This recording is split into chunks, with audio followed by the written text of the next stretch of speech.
औज़ुबिल्लाहि मिनश्शैतानिर्रजीम बिस्मिल्लाहिर्रहमानिर्रहीम। सवाल नंबर 3 दुआओं से रिलेटेड है जी। देखें, कोई शख्स भी ना दुआओं की अहमियत से इनहराफ नहीं कर सकता। दुआओं की बहुत अहमियत, तो कहते हैं दुआओं से किस्मत बदल जाती है। और आपको पता है कुरान पाक में और हदीस में इतनी दुआएं सिखाई गई हैं जो कि हमें पढ़नी चाहिए। अब सवाल ये है कि जी दुआएं कैसे काम करती हैं। तो इनकी अहमियत तो है, लेकिन मैं अक्सर काल लोगों से कहता हूँ कि हमें बात सा मुझे अपनी ज़िंदगी के एक्सपीरियंस से ये लगता है कि हमें बात दफ़ा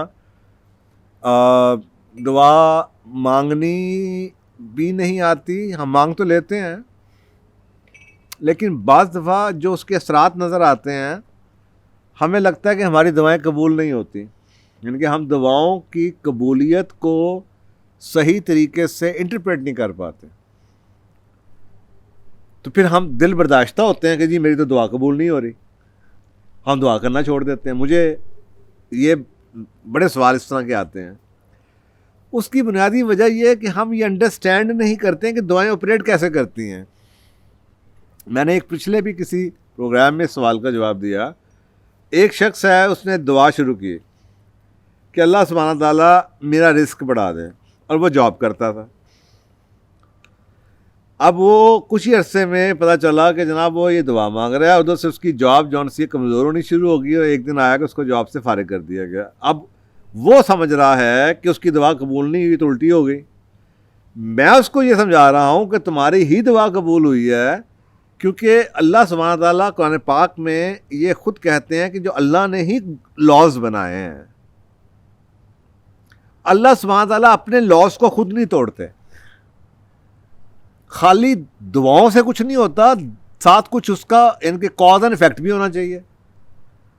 ये तो नहीं होगा ना कि ऊपर सुराख हो जाएगा और पैसे आ जाएंगे। अगर आपने दुआ मांगी अल्लाह मुझे फराख रिस्क कर दे, तो या तो फिर दुआओं के अंदर पता नहीं 10 साल लगेंगे, 20 साल लगेंगे, आप नौकरी करते हैं शायद फराग हो जाए। लेकिन अगर आपकी दुआ अल्लाह ने कबूल कर ली है और आपकी तनख्वाह फ़र्ज़ करें लाख है और आपको अल्लाह के नज़दीक फराग रिस्क आपकी ज़रूरत जौन सी है वो 5 लाख रुपए की है, 4 लाख रुपए की है, तो इस जॉब से तो नहीं आपको इतनी जल्दी में 4 लाख या 5 लाख मिलना है। तो आप अल्लाह ने तो दुआ कबूल कर दी। अल्लाह आपको ये बताना चाह रहे हैं कि भाईजान ये नौकरी छोड़ दें। जब आपको समझ नहीं आ रही तो ये नौकरी छोड़ें, कुछ और करें जहाँ पे अल्लाह आपका रिस्क फराक कर दे। तो नहीं समझ आती तो हमें लगता है कि दुआ कबूल नहीं हो रही। मैं एक अपने वालिद साहब का किस्सा सुनाता हूँ। मेरे वालिद साहब अल्हम्दुलिल्लाह वो जवानी से ना तहज्जुद गुजार थे, और मैं सारी ज़िंदगी उनको कहता था कि जी मेरे पास आ जाएं। मैं घर में ना उनके लिए जब भी घर लेता था ना तो एक एक्स्ट्रा बेड, जब मैं रेंटल में भी रहता था तो मैं एक एक्स्ट्रा बेड का, अबू जी मैंने आपके लिए ना घर ले लिया। और पसंद करते आते भी थे, देखने के लिए भी आते थे, और ये भी कहते थे हाँ ये कमरा मुझे पसंद है, बस ये मेरे लिए सजा दो। दुआएं भी देते थे, लेकिन रहते नहीं थे। आते थे 2 दिन के लिए फिर चले जाते थे। वो महीने में आए, तरले करके 2 दिन के लिए फिर चले गए। तो खैर उसकी अपनी वजूहत थी। वो जब जिस महल्ले में यानी जिस जगह में हम रहते थे वो उस जगह पे एलियन फील करते थे। जिस जगह पे वो रहते थे वहाँ पे वो बादशाह थे। वो बाहर निकलते थे, जनाब सारे सयाल साहब सयाल साहब सयाल साहब करते थे। आप गुलबर्ग में किसी अच्छे डिफेंस के इलाके में आ जाए तो किसी को पता सयाल साहब कौन है, तो वो अपने आप को ना यहाँ पे अजनबी फील करते थे, तो उनका दिल नहीं लगता था, वापस चले जाते। लेकिन वो सारी ज़िंदगी दुआ करते रहे यहाँ तक कि वो अकेले हो गए, लेकिन अकेले रहते थे। मैं उनको कहा जी मेरे पास आ जाए, वो फिर नहीं आते थे। और सारी ज़िंदगी कहते थे मैंने दुआ किया है कि अल्लाह मुझे ना किसी पे मोहताज ना करे, और मेरी दुआएं सारी कबूल होती हैं। अचानक क्या हुआ कि जनाब उनको वो मोहताज हो गए, व्हील चेयर पे आ गए, और उन्होंने मुझे कहा कि जनाब मुझे अपने पास ले आओ। और मुझे आगे कहा मेरे को ज़्यादा टाइम नहीं है, मैं बस अल्लाह को 6 महीने मंगे ने, मुझे एक दिन ना बड़ा, मैं उन दिनों में शहर से, लाहौर से बाहर काम करता था, वीकेंड पे आता था। तो मुझे एक दिन हुआ तो मैंने कहा जी मुझे आपकी ऐसे समझ नहीं आती, सारी ज़िंदगी आपकी हर दवा कबूल हुई है और आपने जनाब ये एक दुआ मांगी है कि अल्लाह आपको किसी में मोहताज ना करे। आप इस वक्त मोहताज हुए क्यों? अल्लाह ताला ने आपकी बात ही नहीं सुनी। तो मुझे ना हंस के कहते हैं, "ओ यार सानू तो दुआएं नहीं मंगनी आती। मैंने कहा जी वो कैसे, हमें क्या दुआएं क्यों नहीं मांगनी आती? कहते हैं यार मसला है कि मैं ये तो दुआ मांगता रहा हूँ कि अल्लाह मुझे किसी का मोहताज ना करे, लेकिन साथ में ये भी दुआएं मांगता रहा हूँ कि अल्लाह मेरी औलाद को बख्श दे। अब औलाद से कोताहियाँ तो होती हैं और अल्लाह का कानून है कि जी बाप की दुआएं तो बड़ी हैं। तो इसलिए अल्लाह ताला ने मुझे ना मेरी दुआ ही कबूल की है कि औलाद की मगफरत करनी है, तो मुझे ना 6 महीने के लिए ना मोहताज कर दिया है, जिन्हें बख्शिश करानी है करा ले। तो मैंने कहा यार बड़ी ईमान की हालत है यार, ये बंदे की हालत देखे, he is on wheel chair, bed पे आ चुके हैं, ही इज़ लूजिंग हेल्थ और 6 महीने का कह रहे हैं और आगे से कह रहे हैं हंस के कि जनाब मैं है तो ਤੁਹਾਡੇ वास्ते, यानी बाप क्या होता है। ऐसा ही हुआ, 6 महीने से, ऑलमोस्ट 6 महीने के अंदर अंदर कुछ दिनों के गैप से उनकी डेथ हुई। बड़ी पीसफुल डेथ, पता नहीं किसी को चला। और अल्लाह सुब्हाना ताला ने हर उस हमारे बहन भाइयों में से जिन्होंने उनकी खिदमत की, उनको अल्लाह ने ऐसा बख्शा, उन पे ऐसी रहमतें आईं कि आप सोच नहीं सकते। तो ये दुआ जौन सी है, अल्लाह सुब्हाना ताला तो बहुत रहमान है, माओं से 70 गुना ज़्यादा। अगर आप माँ से रो रो के दुआ मांगते हैं या कोई चीज़ मांगते हैं वो पूरी कर देती है, तो अल्लाह सुब्हाना ताला से ये समझना कि वो आपकी दुआएं नहीं मांगेगा। खलूस होना चाहिए और ईमान होना चाहिए कि दुआ कबूल हो जानी है। एक और मेरे पास केस है, जैसे हमें एक दुआएं मांगते हैं ना, रब्बना हब लना मिन अज़वाजना व ज़ुर्रिय्यातना कुर्रता आयन, आँखों की ठंडक कहते हैं अल्लाह हमारी औलाद को, अज़वाज को हमारी आँखों की ठंडक बना। तो अब ये दुआएं हम भी मांगते रहते, सब मांगते हैं। तो एक केस ऐसा मेरे पास आया, वो दुआ मांगता रहा और जनाब उसके जो घर में पहले लड़ाई शड़ाई शुरू हुई, उसके बाद जनाब वो तलाक पे नौबत आ गई।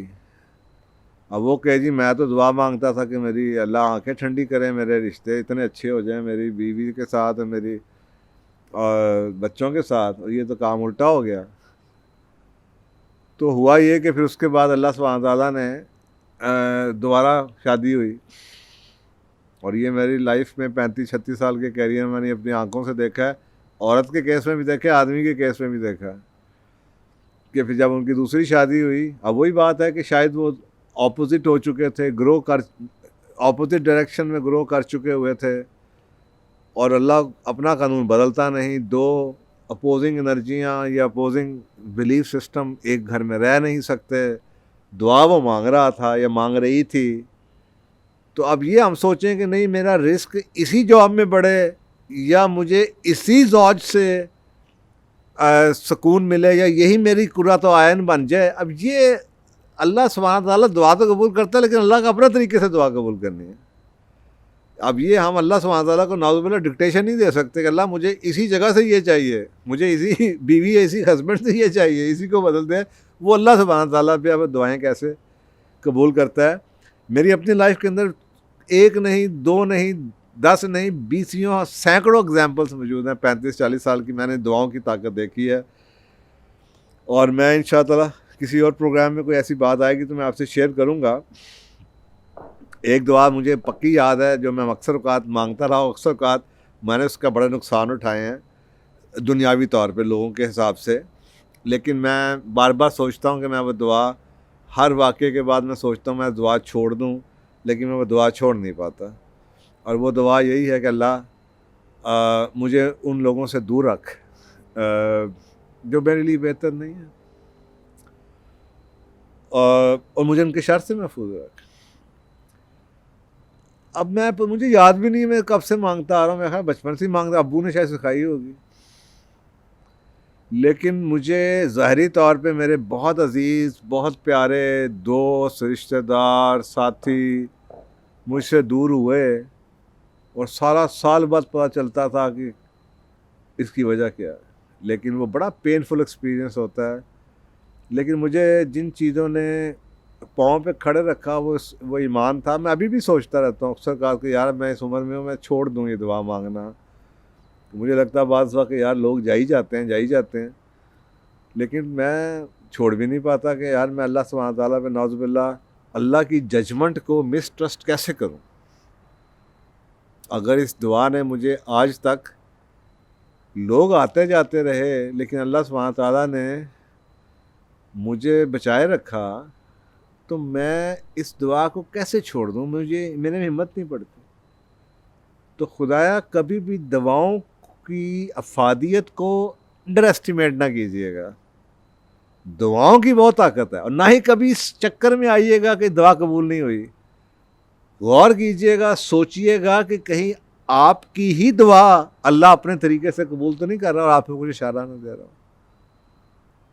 तो ये मेरा ख्याल है कि हम सबको सीखने की ज़रूरत है और दुआओं को मांगा करें। और एक शायद हदीस है कि मैंने कहीं पढ़ा है ये कि वज़ू जवानों की तरह किया जाना चाहिए, नमाज बूढ़ों की तरह पढ़ो, और दुआ बच्चों की तरह मांगो। बच्चे कैसे मांगते हैं, अम्मी के साथ टांग पकड़ के लेट नहीं जाते, अम्मी मैंने ये लेना है, मैंने ये लेना है, मैंने ये लेना है। और अगर आप फिर भी इधर सेफ गाइड रहते हैं तो फिर साथ अल्लाह सुब्हानहू तआला से कुछ मांगते ये भी कह दिया करें, अल्लाह जो आपकी बेहतरी, जो आप मेरे लिए बेहतर, मेरी अकल तो ये मांग रही है शायद मेरे लिए बेहतर है, लेकिन अल्लाह इसको बेहतर भी कर दे। तो आई होप कि आपको इसमें जवाब मिल गया होगा इस चीज़ का कि दुआएं मांगनी चाहिए और ये यकीन से मांगनी चाहिए कि कबूल होंगी, और जो रिज़ल्ट आए उसको भी खुश दिली से कबूल करना चाहिए।